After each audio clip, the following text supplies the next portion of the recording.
Hello, and welcome everyone to the 2022 Upswell Summit. We are thrilled to have you here with us. I am Dr. Cheryl Hall Russell, and I am honored to be your MC today. I am the president and CEO of Black Women Wise Women, which is a DEI research firm located here in Greater Pittsburgh. But I've spent the majority of my career working in the nonprofit sector. From working in programming to advocacy. And now I support the sector as a researcher and an extraordinarily loudmouth advocate. So I'm thrilled to be with you again virtually. I've been facilitating conversations for the Upswell Exchange. And so I hope some of you have had an opportunity to participate in that. But I've been doing that for the last couple of years. And so I'm really excited to take on this role as well. The word of the day is grace. Just hang with us through any technological blip, whatever happens, we're going to show each other grace today because a lot of hard work has gone into bringing this summit to you, and it's going to be a great one. So on every stage, every workshop, and every Spark Talk, they'll focus on self and community care, racial justice and belonging, unpacking these elections and systems change. These conversations will inspire you, challenge you, and yeah, sometimes they're going to make you uncomfortable. But it is the work that is required to realize the impact of the healthy and just work in which we engage. We also have independent sector's incoming president and CEO, Dr. Akilah Watkins. I'm so excited about meeting her. She will be joining us after the final main stage to make a very exciting announcement. So now we're going to kick off our opening main stage. And I can't think of a better way to begin than with the recipient of the 2022 John W. Gardner Leadership Award, Bill Bynum. But before we start that discussion, let me tell you a little bit about the award.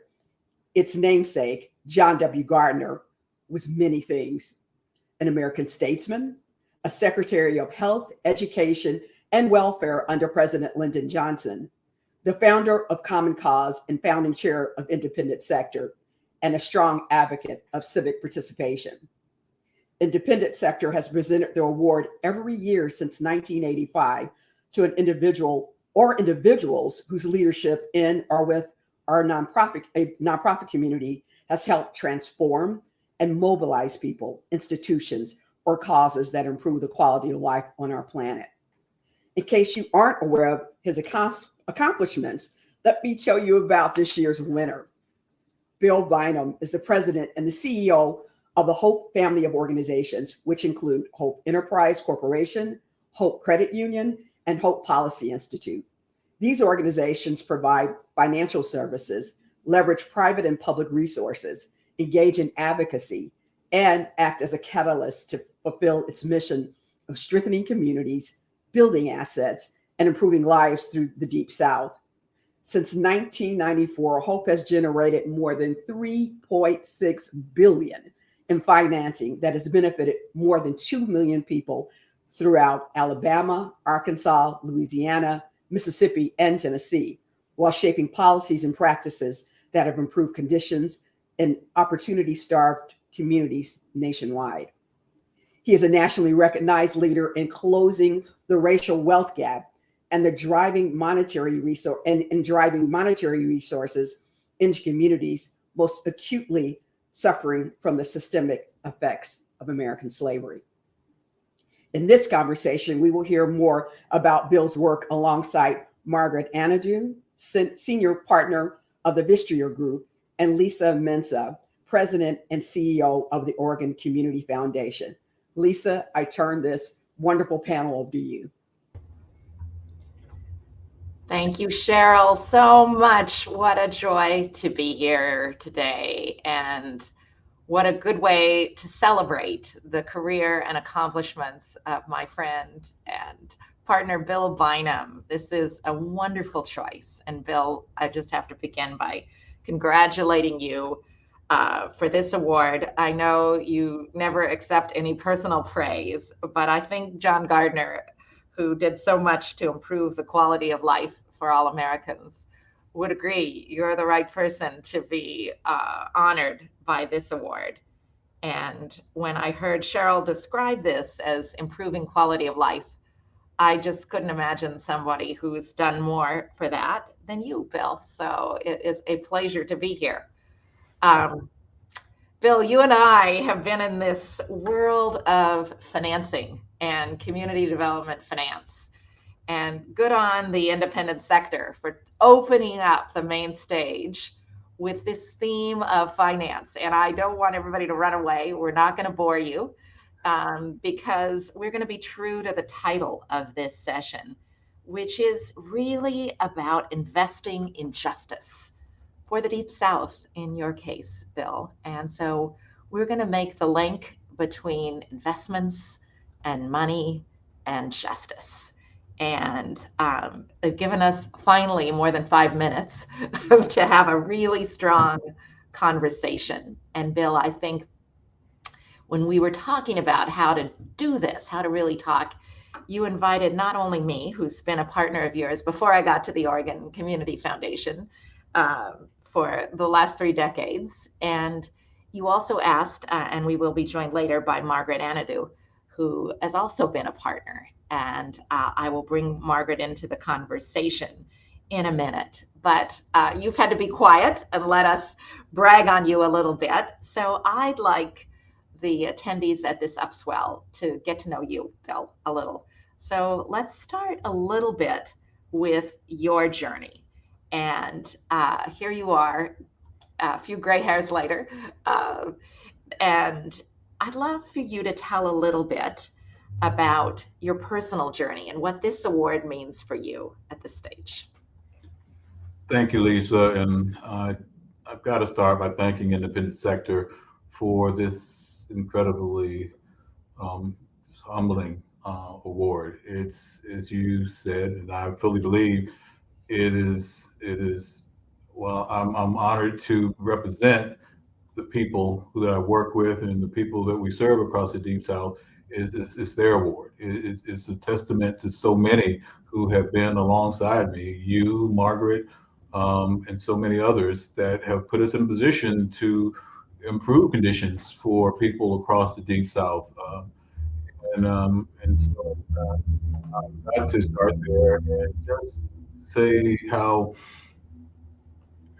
just amazing and shocked I was to be the recipient of an award named after John Gardner. His life is a template for what people should be doing to help the world become a better place, to help this country live up to the promise that it made to all of us, and continue to try to perfect this union of ours. Beautiful. Lord knows we could use more John Gardners today as we see the division, the failure to talk to each other and about our common good.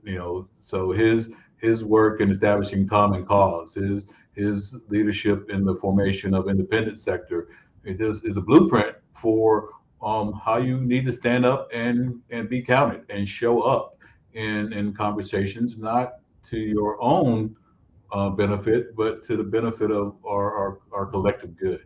Yeah. And so that's amazing. Then I look at the list of previous recipients, friends of yours and mine, Ron Krasinski, Becky Adamson, Angela Glover Blackwell, Colin and Alma Powell. It's as our friend Billy Percy would say, I'm in high cotton. I love the high cotton, Bill. And so I really, really have to acknowledge how appreciative I am and how I recognize that it is. I stand on so many people's shoulder to be here and to have the opportunity to talk about our work at Hope. You asked me about my journey. Because you didn't have to be in Mississippi. You chose to go to the Deep South.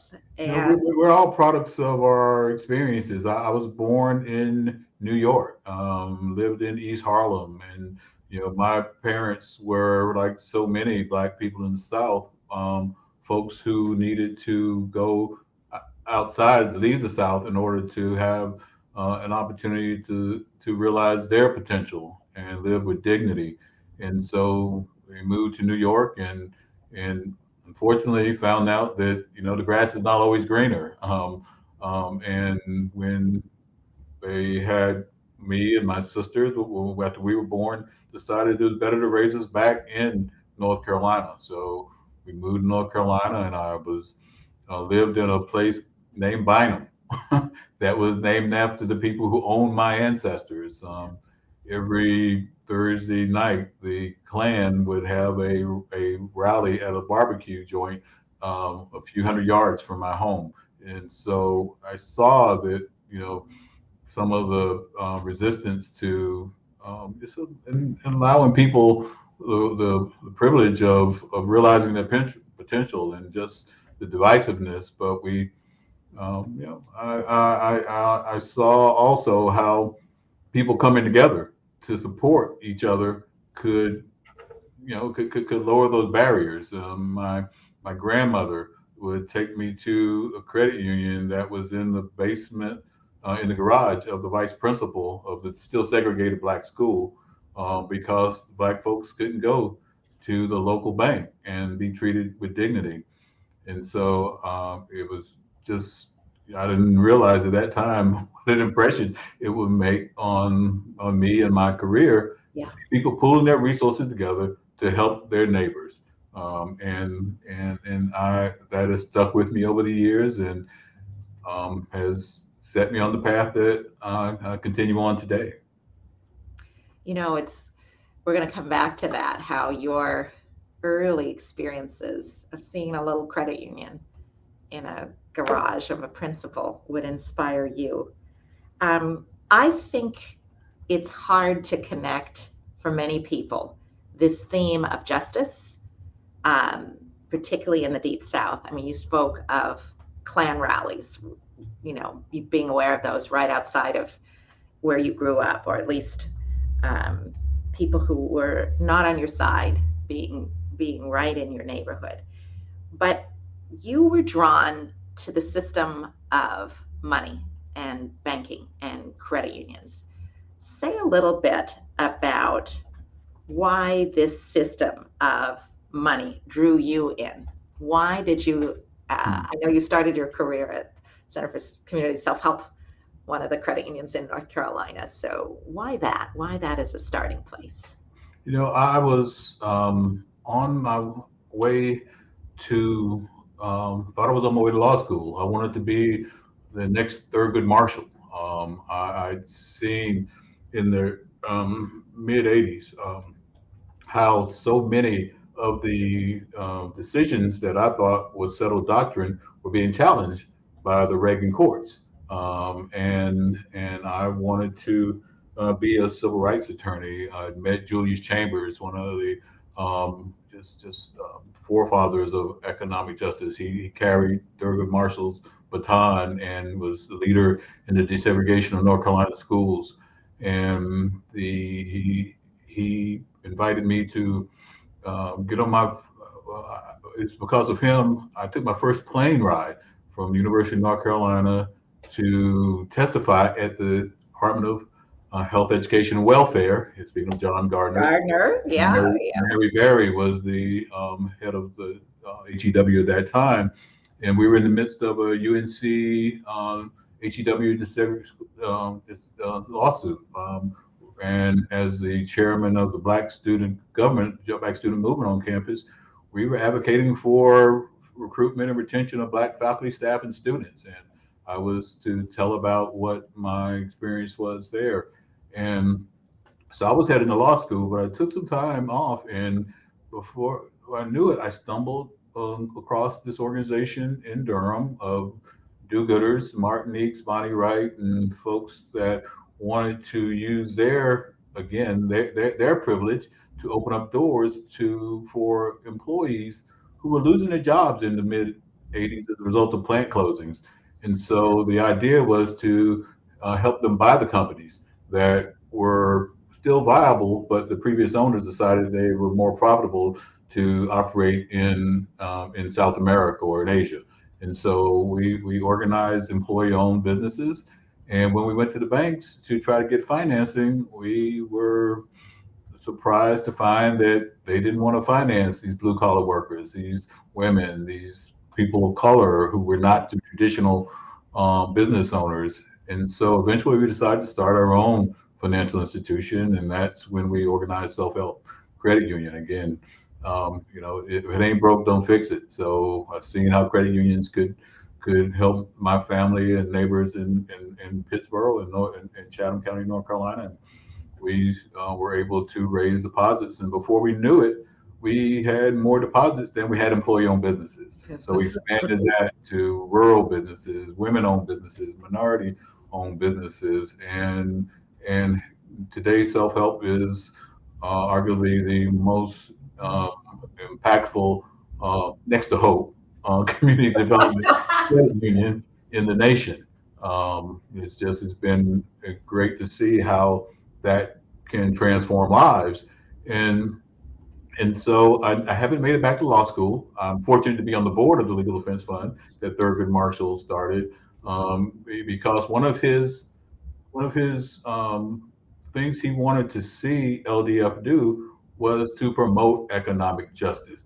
And I think that is what we're talking about when we're talking about the democratization of capital. Everyone at some point needs financial tools to climb the economic ladder, whether it's for a job, to get out of the payday debt trap, to buy a home and start to build wealth. If you need hospitals, if you need schools, at some point capital comes into place. Comes into play, and unfortunately, that is not equitably available in all communities, particularly in Black and brown, rural, poor communities across the Deep South. Yeah. I love that we're just having a little time to hear this journey of the guy who wanted to be a lawyer. I think LDF, the Legal Defense Fund, is very glad you ended up doing what you did. But I love your clarity that it is the kind of it is an also important part of the struggle for justice, that we get to the money, to the capital.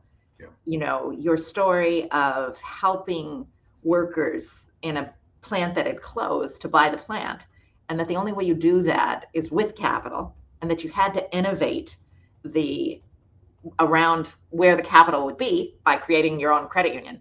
That's the story of our lives. And I think for so many of us who have been in the money side of the fight for justice, Ambassador Andrew Young says, we were always trying to get there. There's very good clarity on the founders of the civil rights movement that there was going to be an economic piece of this fight. Martin Luther King knew that. Andrew Young knew that. Bill, you were just an inheritor of that fight, which is the step we've needed to take. So one of the things I loved about working with you, and still do, is that you see systems work as key. I want to turn a little bit to the institution you helped create, Hope, both Hope Credit Union, Hope Enterprise Corporation. And I want to talk a little bit so people know just what is Hope, the institution. And we're going to bring Margaret on here in a minute, but give us a little description of what you're now running and the journey of the last nearly 30 years for Hope. Hope started as a small business development organization, the loan fund focused on 55 counties and parishes along the Mississippi River in Arkansas, Louisiana, and Mississippi. And it is, we heard from our colleague about the challenges in Native communities. I think next to that, the Mississippi Delta, the Alabama Black Belt, are recognized as some of the most economically distressed parts of the country. And so we took on the task of creating a loan fund to, again, bring capital into these communities to help create jobs that provided decent wages, decent benefits. And so business development was what we started out to do. We had a $1.5 million grant from the Pew Charitable Trust There's the first time they had done anything outside of urban communities. Bill Moyer had led a commission to help them identify where, if they were going to invest in rural place, where would it get to have the biggest impact? And the Delta came up high on the Mississippi Delta. Yeah. list. And so we took that $1.5 million and set out to transform the economy of the Delta. We knew it would take more than that, but we had a good running start. And before we knew it, we knew that there were viable businesses. There was a lot more viable entrepreneurs, small businesses than we had capital to to address the need. And at the same time, I joined the church in Jackson, Anderson Methodist Church, where in the conversation, one of the first conversations with Pastor Stallworth, credit unions came up, and he said, "I've been trying to start a credit union to provide an alternative to the predatory lenders, the payday lenders, the check cashers, the pawn shops that were located in the neighborhoods here in Jackson, where there were no banks, and were exploiting the most vulnerable people in the community." And so next thing I knew it, we had chartered the first credit union to be chartered in Mississippi in, I think, about 8 years at that time. And we were every Sunday, we would stop the service and collect deposits, and we would go in the tithing room and count our deposits, and that's how Hope Credit Union got started. It was my volunteer job, it was a volunteer project at the church, and eventually my colleagues at the Enterprise Corporation of the Delta, which we were known at that time, we had again we had more demand than we had resources. So we decided to knit the two together and use federal insured deposits as a source of liquidity to finance community development, economic development in the Delta. And over the years, that has expanded across 5 states, where, as you said earlier, we're now in Alabama, Tennessee, as well as Mississippi, Louisiana, and Arkansas. And we also became very clear that while businesses are critically important to promote jobs and help people climb the ladder, poor communities didn't have adequate health care. They didn't have grocery stores. They didn't have the other things that many communities take for granted that are necessary to foster prosperity. And so we broadened beyond small businesses. We've been today, more than half of our members are people who either did not have a bank account or were relying on these payday lenders and check cashers, but now are fully banked and have a ladder to climb to support their families and children. We provide financing for hospitals, schools, community infrastructure in some of the most distressed parts of the country. We've grown from that $1.5 million loan fund to roughly $1 billion organization that is now the nation's largest Black and women-owned financial institution. But it's a drop in the bucket relative to need. And so that's why I can't talk about our work without talking about policy. Yeah. It's Yeah. the whole We're gonna, I just so people can hear. So now it's 5 states, and how many members that are part of the credit union? we touch well over 100,000 people Amazing. across the Deep South on a daily basis. From the In the households that own Hope Credit Union, we are not. That's another important point about credit unions. They're not owned by people who live in some far remote place that are not familiar with the needs of a community. We're owned by our members. More than half of our members are women. More than half of our members are people of color, and that gives us a different level of accountability and insight into the needs of those communities. And so I think, much like John Gardner anchored his work in civic engagement and listening to people's problems and making sure those were at the forefront, that informs our work. It makes us a much more powerful organization. And those 100,000+ voices help us be strong advocates in places that unfortunately people in Bynum, Mississippi or Selma, Alabama can't go.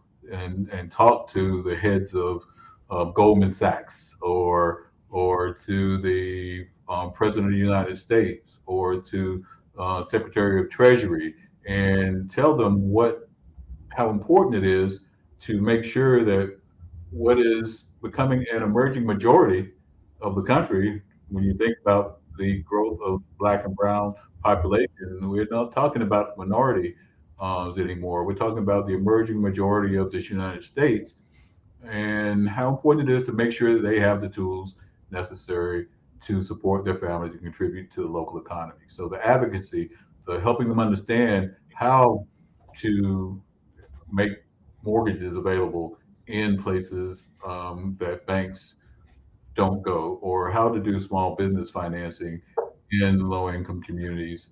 We take those lessons and bring that to bear on policy decisions. As a matter of fact, today, Kiad Burt, the director of the Hope Policy Institute, is testifying before Congresswoman Maxine Waters' committee on rural persistent poverty. So Excellent. policy is a force multiplier, and I love it. we take that very seriously. I want to come back to this point about policy. We've been talking about your journey, the journey, Bill, you personally, and how you built this incredible institution that can be a force multiplier, that can teach the country really about how to really grapple with injustice through capital. But I want to bring Margaret Anadou into this discussion, and I want to move to the part of our conversation where we talk more about what it is to wrestle with these bigger systems. And Right. Bill, you have explained your journey had elements of who supported you. Philanthropy at first, key institutions, government.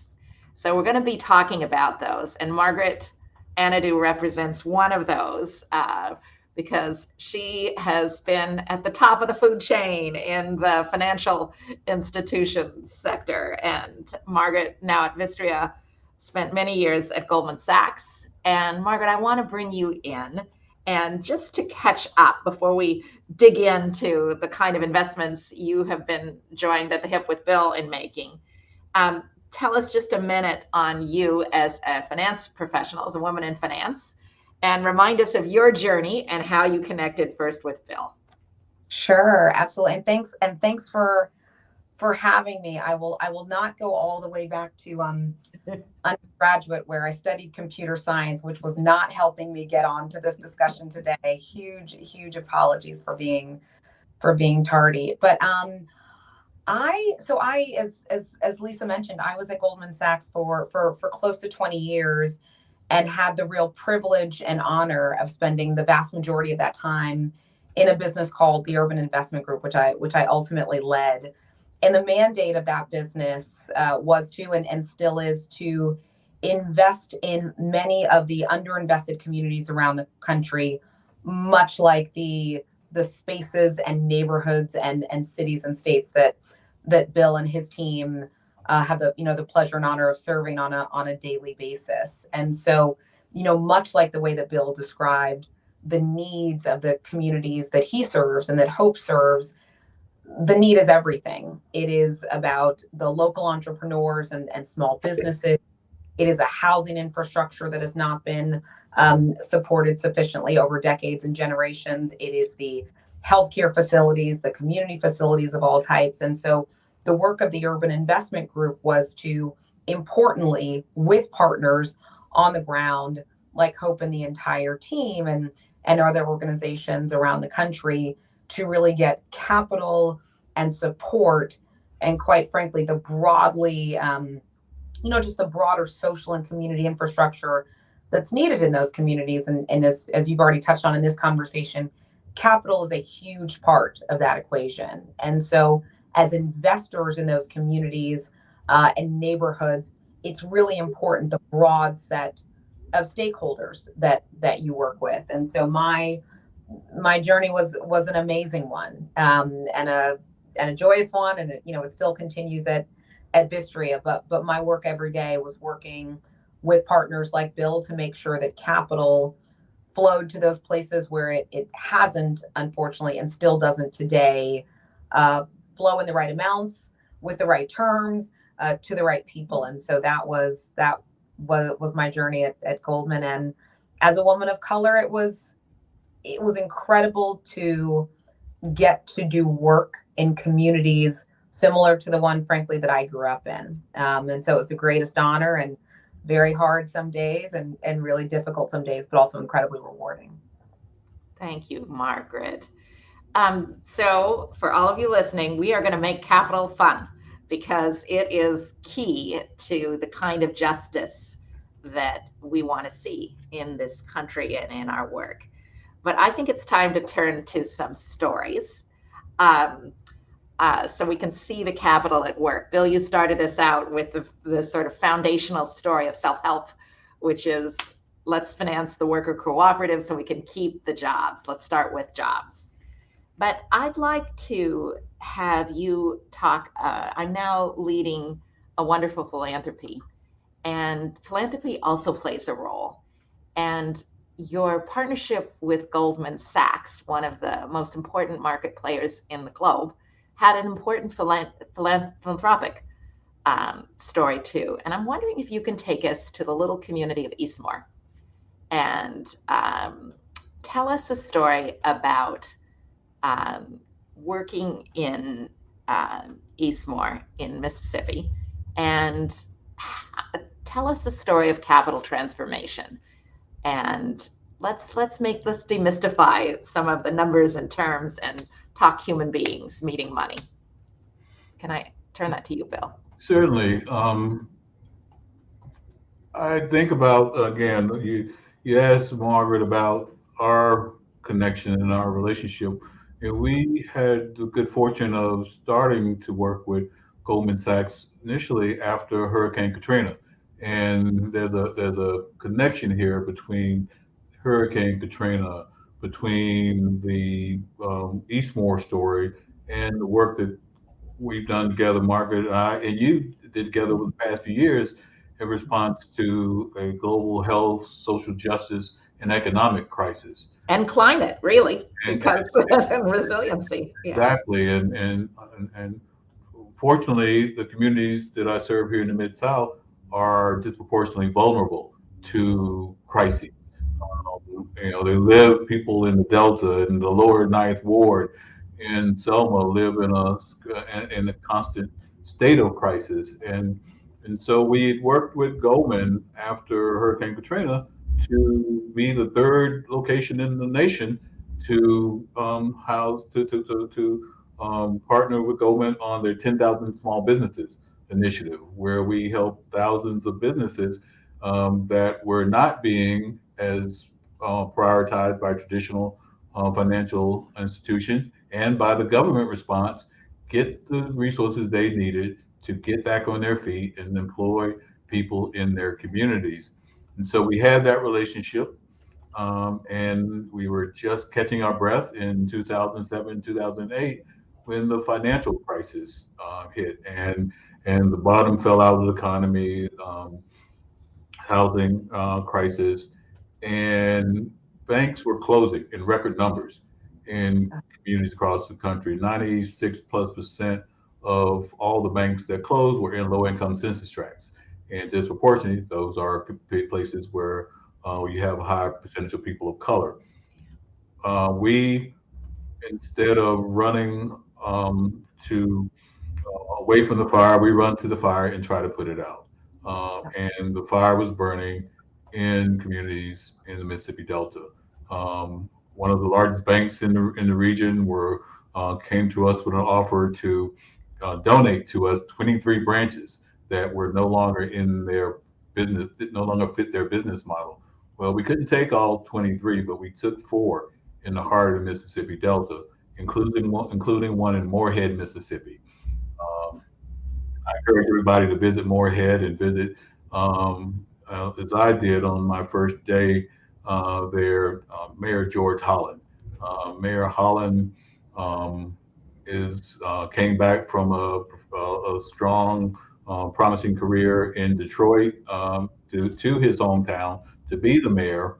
And I had the humbling task of letting him know that the only bank in his town was closing, and that we would like to convert that into a branch of Hope Credit Union. And so he put me in his truck and said, "Let me show you my community." And the first place he took me was literally across the tracks to a community that was outside of the town limits called Eastmore. Eastmore had been built in the 70s with public resources as a way to bring the workforce closer to the town to support the business development there.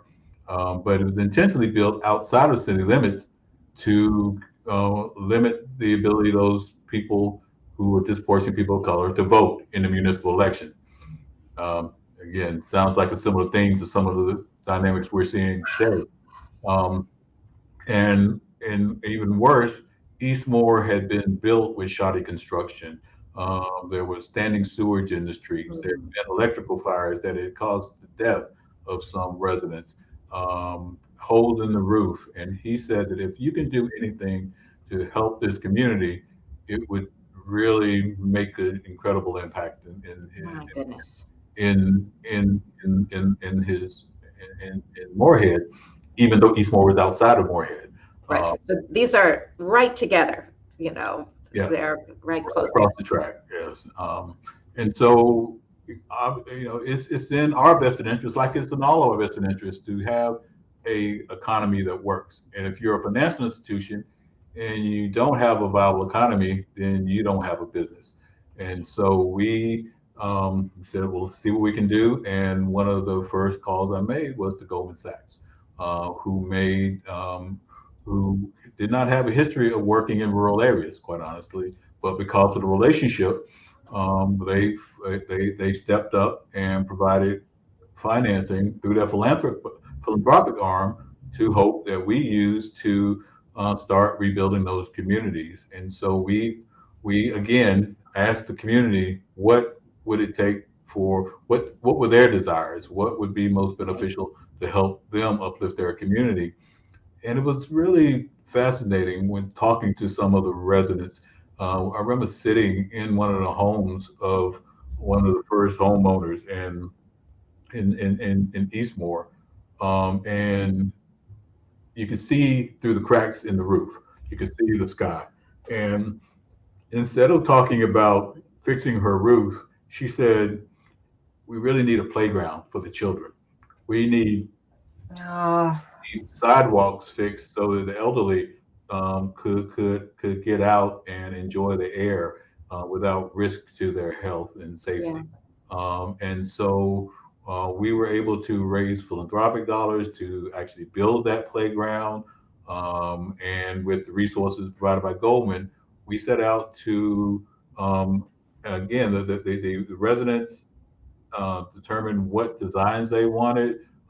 They have they were architects and designers of reimagining their community, and we invested in those in renovating those homes, and we just recently the past few weeks finalized reconstruction and gave the deed to the last homeowners. It was like Oh, 50 homeowners. Uh, 50. Interestingly, there was a loss. It took a lawsuit to uh, transfer the property to the homeowners. A University of Mississippi law professor sued on behalf of the residents, and the properties were then transferred, deeded to them.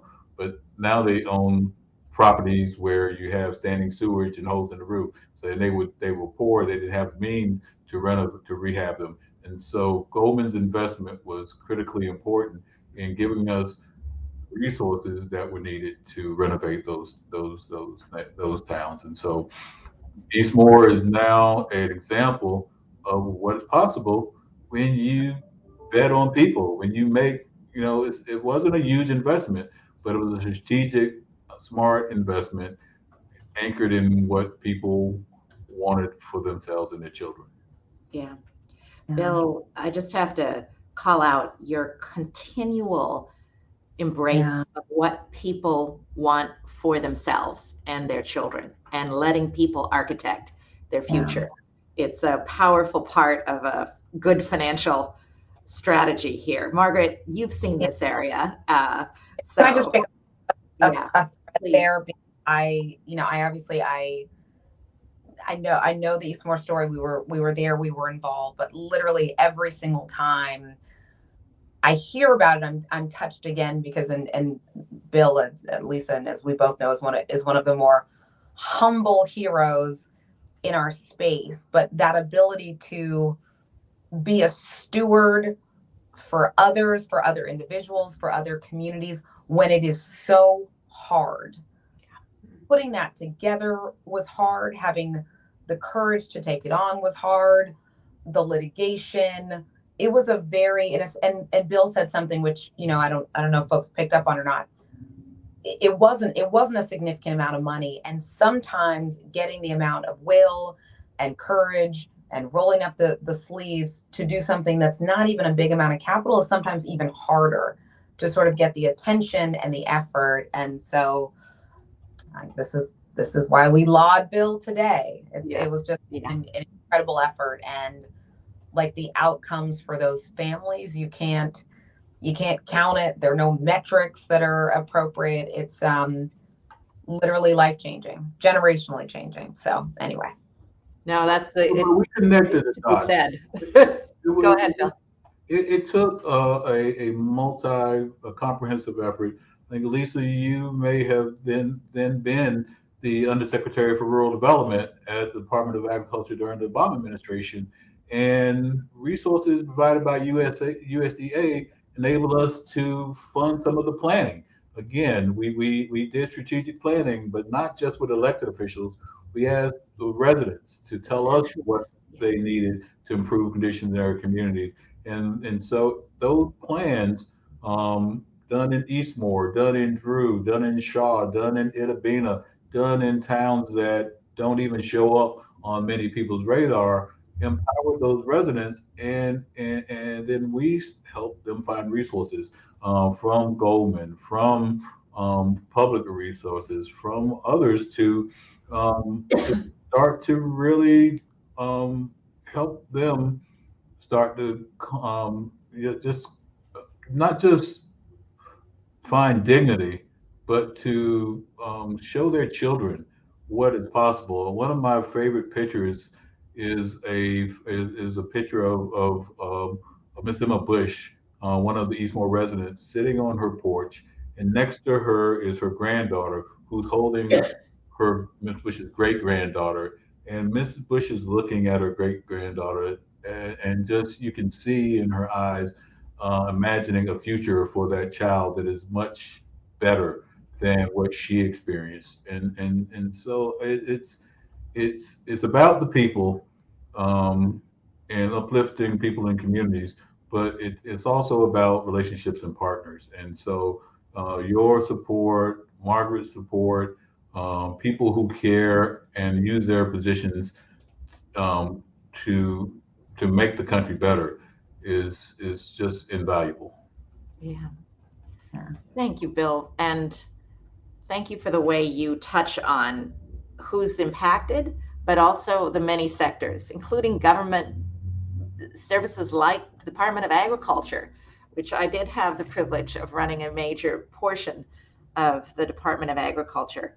I want to brag on Bill. He's also, I think, one of the few people to invite the head of the Federal Reserve to Morehead. And Bill, you got Jerome Powell down to the middle of Mississippi, and you force us to confront what it is to be one country and why we have to care about small communities in rural areas.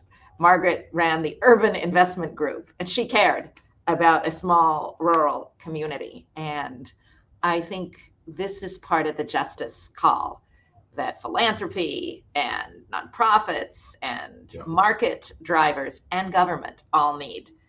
So this is Lisa's preaching. I'll get back to my role as moderator. I want to turn to another story, and that is in the more recent, the crisis of the pandemic, and where that took institutions like Hope. And we were all in different seats, Margaret and I, at the time. But I want to talk a little bit about the Paycheck Protection Program, which was a major government response to enliven the small business sector by replacing income for firms that were going to close if they didn't have a way to keep their employees keep going when we had shuttered these places. And I'd like to start with Margaret's part of this story, actually, because one of the crises that happened, and remember, everything has to be invented as we're flying the plane. This is one of those national crises stories. And we have a Treasury Secretary in place, a former Goldman executive. We have, major CEOs coming together. And we've got a challenge. We are not all going together easily. So, Margaret, I want to take you into your room. You were at Goldman at the time. And, this wasn't working for all. We saw the funds go away. And full disclosure, I was on some of those calls with Margaret on the weekend. We were worried that thing was going to be gone. And we needed institutions who could move money into places that need.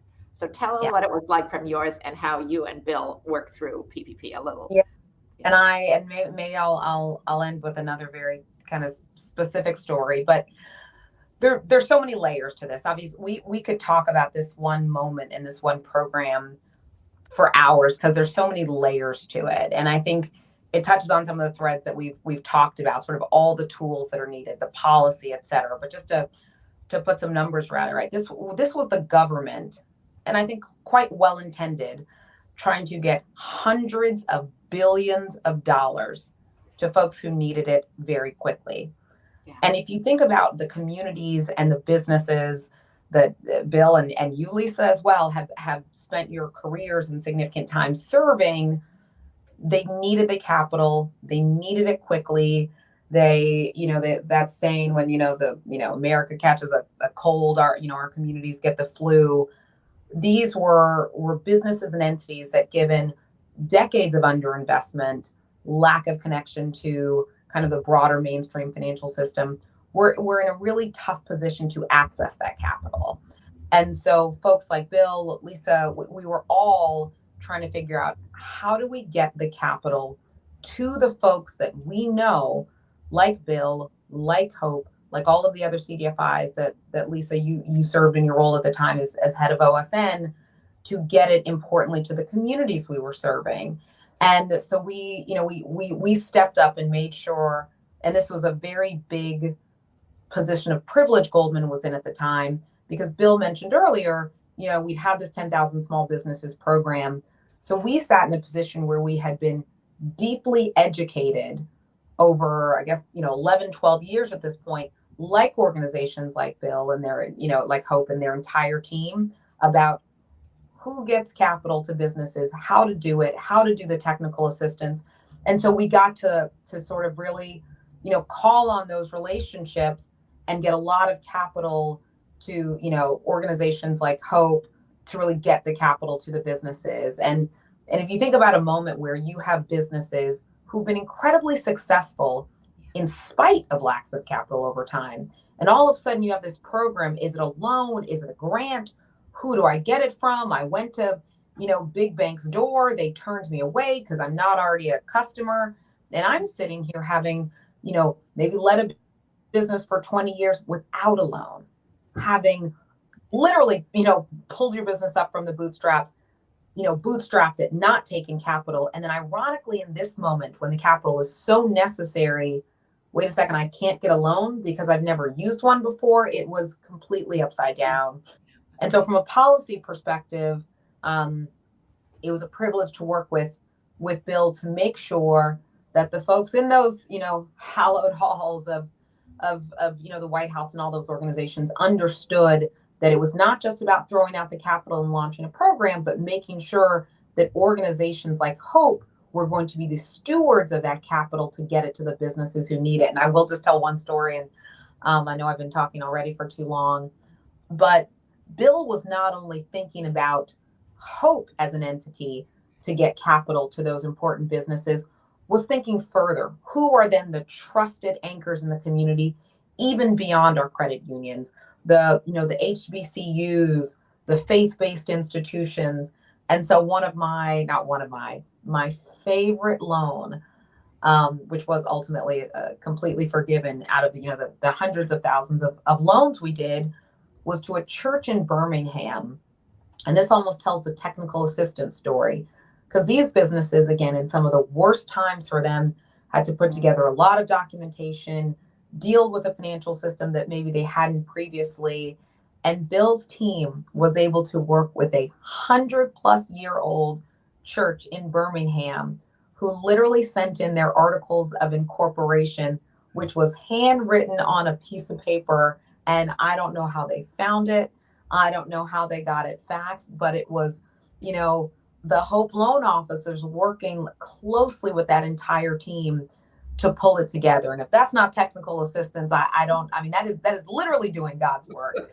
I remember when, they got the loan and they got that cash they needed, importantly, to stay open for, that entire community. And, and Bill called me up and he's like, I just, got off the, the phone with the woman who runs the church. And she's, of course, crying and being so thankful to Bill and the entire team. And it's one of those moments where you say, yes, we are part of the chain that got from a hundreds of billions of dollar program put together by Treasury in 5 seconds on a, crazy weekend, to the church in Birmingham that needed, and through the hands of Hope, literally and figuratively. So that, it was a wild time. And, I'm just excited that we were able to have had the existing relationships already, with a partner like Hope, and Bill, to do the work that we needed to do. Yeah.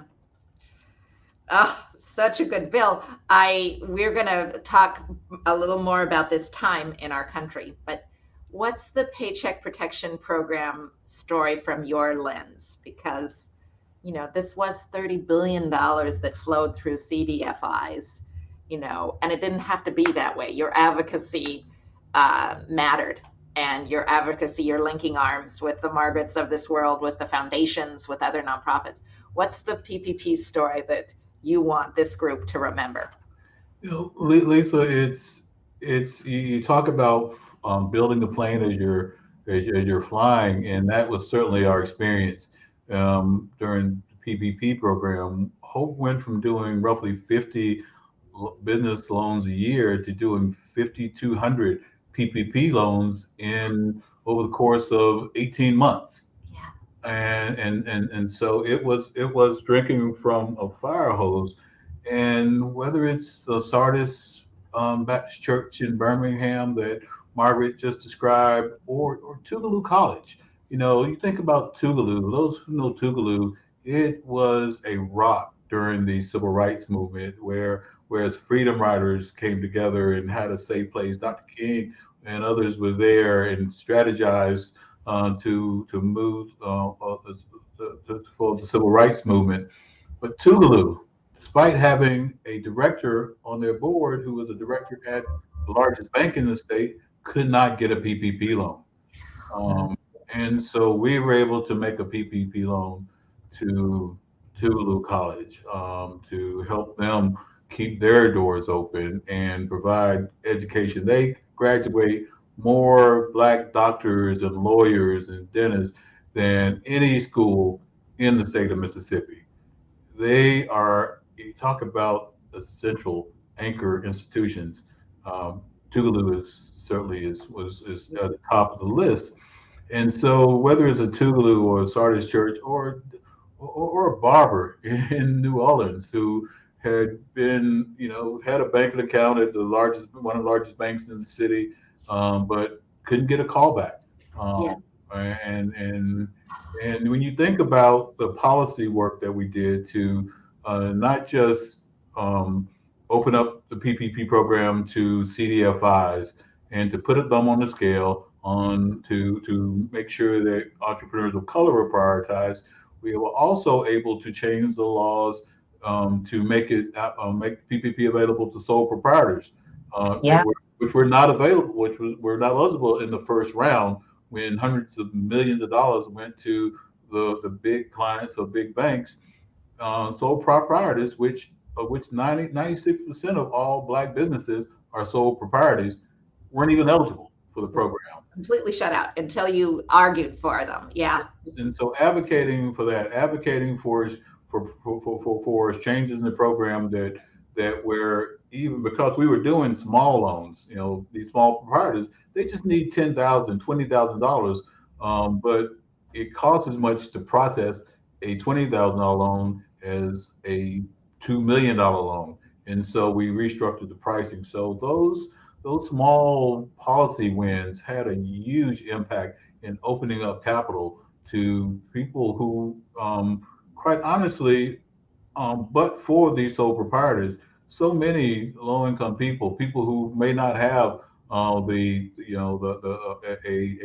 advanced degree or college degrees, but who employs those small proprietors, mom and pop businesses in our communities, and so they needed a lifeline. And thanks to these partnerships, thanks to these policy wins, we were able to provide that.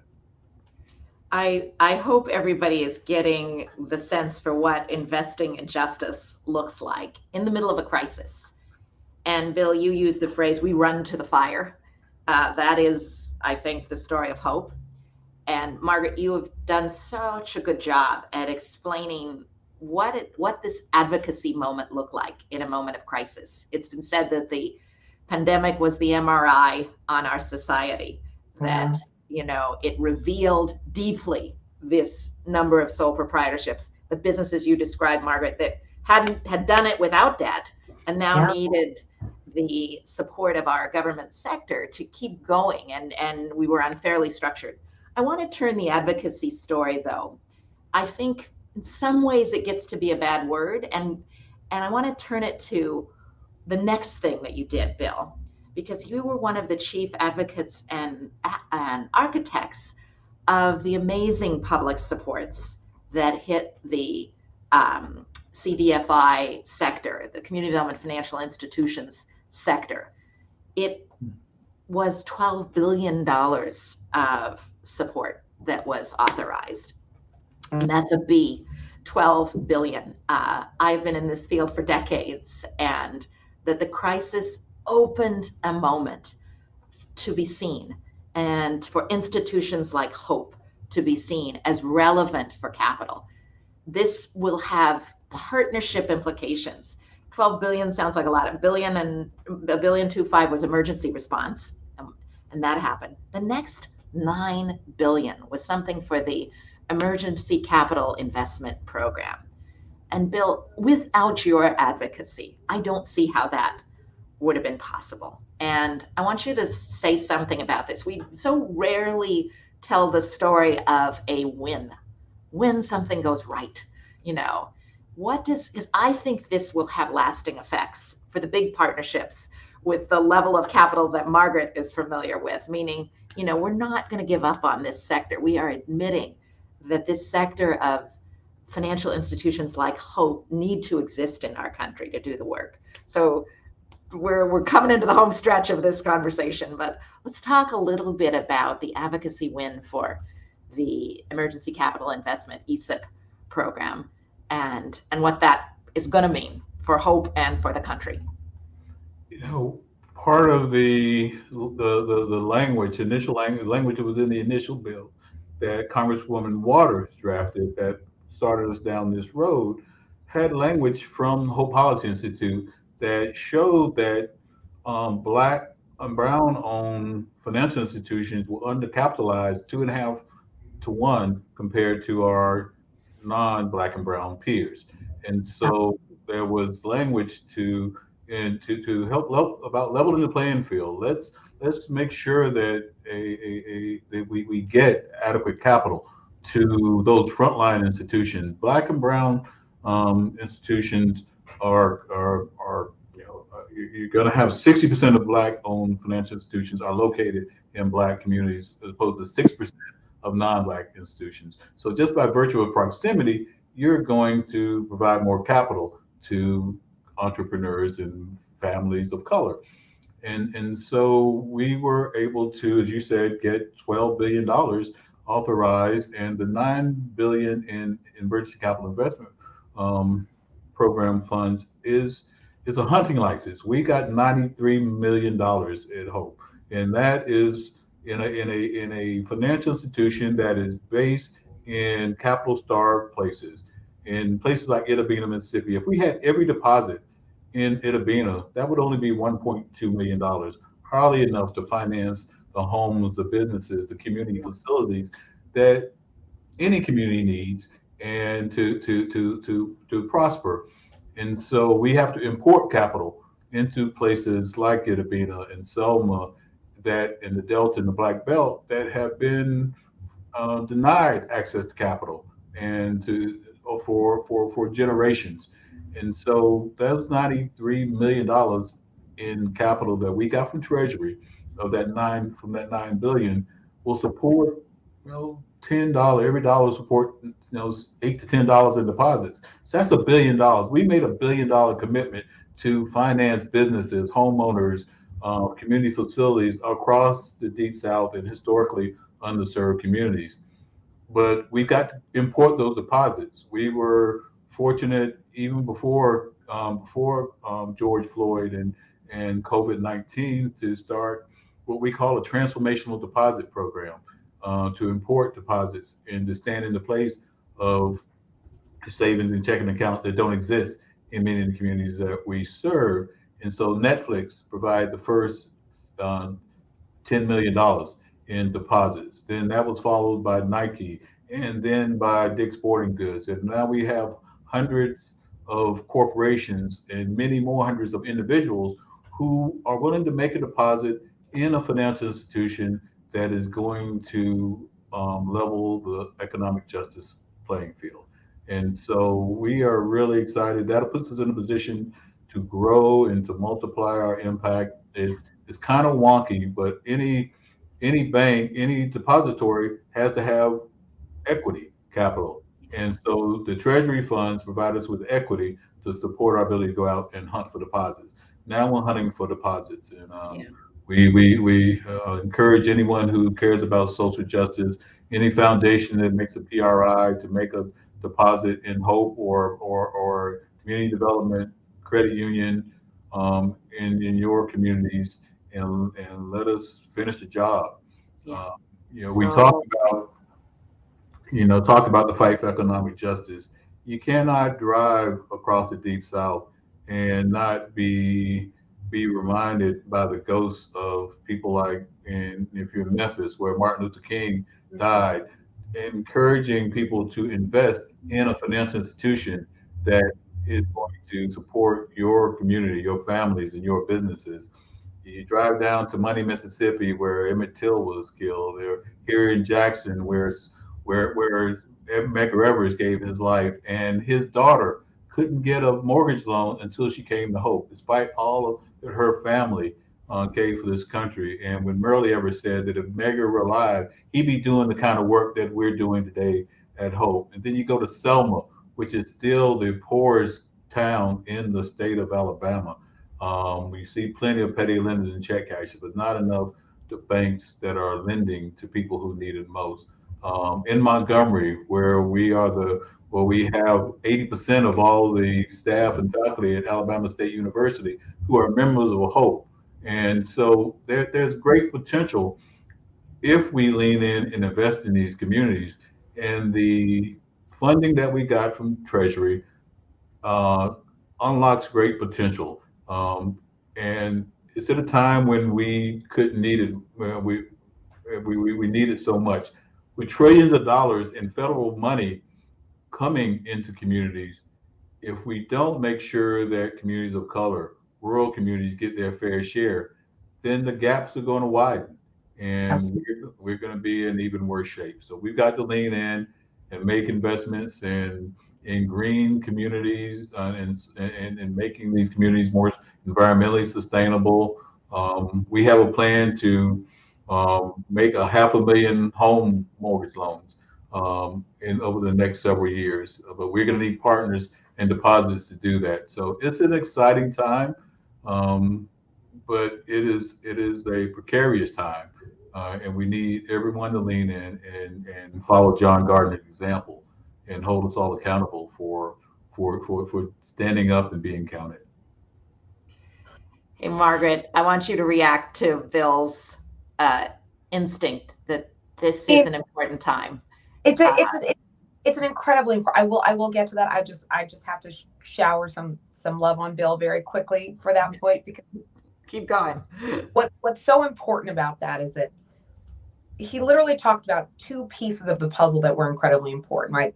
The equity that is needed to support those banks and credit unions. And I know, Bill, you didn't describe it exactly this way, but I think what Treasury did finally for a moment was allow those institutions to invest in themselves, right? This work is not, it's not magic. It doesn't just happen, right? These organizations have staffs and people and technology. And so that $9 billion is the equity capital that supports those institutions themselves and allows them to grow. So that's the equity piece, which of course Bill's advocacy was paramount in and necessary in. And then what you need to really utilize that equity, of course, the deposits, which Bill and Hope were also an incredible leader in, and really showing the entire country what could be done with that first deal with Netflix. It was it was like the bell ringing just around the country and in the space. So I mean, literally Bill got the equity and then got the deposits. I mean, it's just incredible. But I will say, and this is the precarious piece, and I will call out a warning. CDFIs had a moment in COVID. We all saw it. There was recognition that finally kind of broke the barriers of our community and economic development ecosystem. And so I guess the warning and the moment is that work continues, and even with all the capital that was brilliantly and quickly and urgently deployed in these communities, the gap did widen. Like, we can't sort of, ignore that or pretend it didn't happen. And so I think what was shown was that there's an incredible infrastructure of the Hopes and the Bills and other organizations, but the continued investment is needed, not just in the communities, in the institutions like Hope, to be able to continue to do that work. And that's not over. It's nowhere near over. It needs to continue. Yes.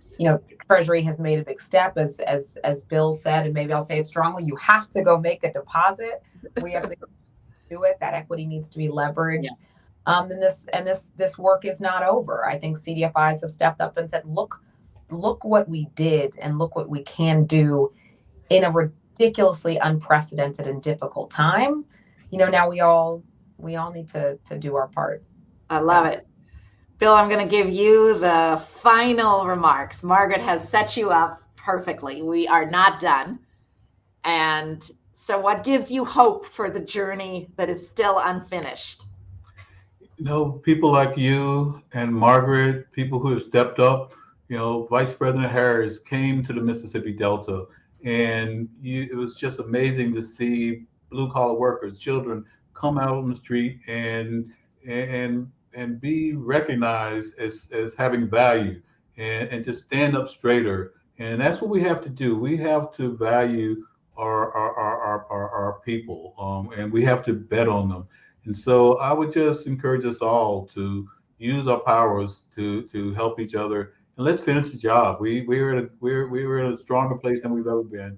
But as Margaret said, there's a lot more to do. And so listen to follow the lessons of John Gardner, of Angela Blackwell, of Colin Powell, of folks who gave their lives so that we could be here doing this work. And let's finish the job. And on that note, thank you, Bill. Thank you, Margaret. Thank you to everyone who's listened. Let us finish the job. Let's keep investing for justice. Bill, congratulations. Thank you. Congratulations, Bill. Thank you.